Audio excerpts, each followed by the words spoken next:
شهروانو گزی یادای که به قربانو تو نهیلی طولامه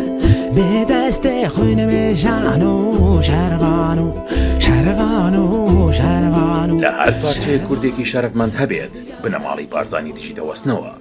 چۆن بنەماڵی بارزانی ڕێگرن لێگرتنی چوار پارچەی کوردستان و دروستبوونی دەوڵەتی کوردی چۆن بۆمانەوەی بنەماڵەکەیان هەموو کارێک بۆ دوژمنانی کورد دەکەن ئەگەر ئایان هەیە کوردایەتی بکەن بنەماڵی بارزانی چیان گوت بە پێچەوانی هەڵبکەن ئەو کاتە ڕاست بڕێوەچن بنەماڵەی بارزانی وەک گەورەترین ڕێگر لە بەردەم خەونی لە مێژینی نەتەوەی کورد و یەکگرتنی هەر چوار پارچەی کوردستان وێنا دەکرێن چونکە لە هەر شوێنێکی ئەم نیشتیمانە کوردێکی شەرەفمەند و خاوەن هەڵوێستە بێت ئەم بنەماڵێ دەبنە نێر و دژبەری سەرسەختی چونکە ئەستراتیژی ئەوان تەنها لە چوارچەوەی پاراستنی بەرژەوەندیە تەسکەکانی خێزانەکەیاندا کورد بۆتەوە و بۆ ئەم مەبەستەش ئامادەی هەموو جۆرە مامەڵ و بازرگانیەکەن یەکێک لە گەورەترین ئەو تەڵە سیاسیانەی کە بۆ تێکشکاندنی خەونی دەوڵەت بوون دایان ناپڕۆسی ڕفراندۆم بوو کە لە ژێر پەردەی سەربەخۆیی و بە تاکتیکی تاڕەژراوی دەوڵەتی تورکیا ئەنجامدرا تا لەو ڕێگەیەوە بە تەواوەتی کۆتایی بە خەونی دەوڵەتی کوردی بهێنرێت و ئەو ناوچانی کە لە ژێر دەسەڵاتی کووردا بوون ڕادەستی نەیاران بکرێنەوە وەختە ڕێگۆتیرەوەیە سنوورەکان بکەنەوە ئەمە بەغدۆ ئەمە ڕێگەی هەموو ئەوە بڵێن ئەم کابرا شێت بووە سۆلی سەری خۆی بوو هەموو خەتای ئەو بوو لە درێژەی ئەم سیاسەتە تێکدەرانەشدا بنەماڵی بارزانی بە ئاشکرا دژایەتی بزوتنەوەی ڕزگاری خوازی باکووری کوردستان دەکەن و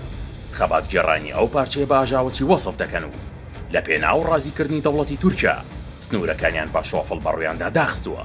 ئێستاش لەبارەی ڕۆژاوای کوردستان هەڵوێستەکانیان ڕێک لە بەرژەوەندی حکومەتی تیرۆریستی سووریادایە و ئەوەی جێگەی سەر سوڕمانە بەیاننامە ڕەسمیەکانی خودی حکومەتی سووریا و گروپە چاتەکانی ئەحمەد شەرعە کە ئاسپاسی مەسعود بارزانی دەکەن لە کاتێکدا خەریکی قەتڵ و عامکردنی گەلی کوردن و ئەمەش پەڵەیەکی ڕەشە بە نێوچەوانی ئەم بنەماڵەیەوە کە بە ناوی دۆسەی کوردەوە سەرقاڵی بازرگانی و خیانەتی نەتەوەیین لا بەیاننامەکەدا وەزارەتی دەرەوەی سووریا سپاسی مەسعود بارزانی دەکات بۆ ڕۆڵی لە پشتیوانیکردنی یەک پارچەیی و سەروەری خاکی سووریا هەروەکو ڕێزان جاوید ئاماژەی پێداوە تاکە ڕێگەی ڕزگاری و پاراستنی بەرژەوەندەکانی کورد ئەوەیە کە هەرچیەکی بنەماڵەی بارزانی کردیان گەل پێچەوانەکەی بکات چونکە مێژووی ئەم بنەماڵەیە لە سەرەتایی دروستبوونی حکومەتەکەیانەوە بڕە لە دژایەتیکردنی کوردانی دڵسۆز و بوون بەدارە دەستی نەیارانی کورد و داخستنی سنوورەکان و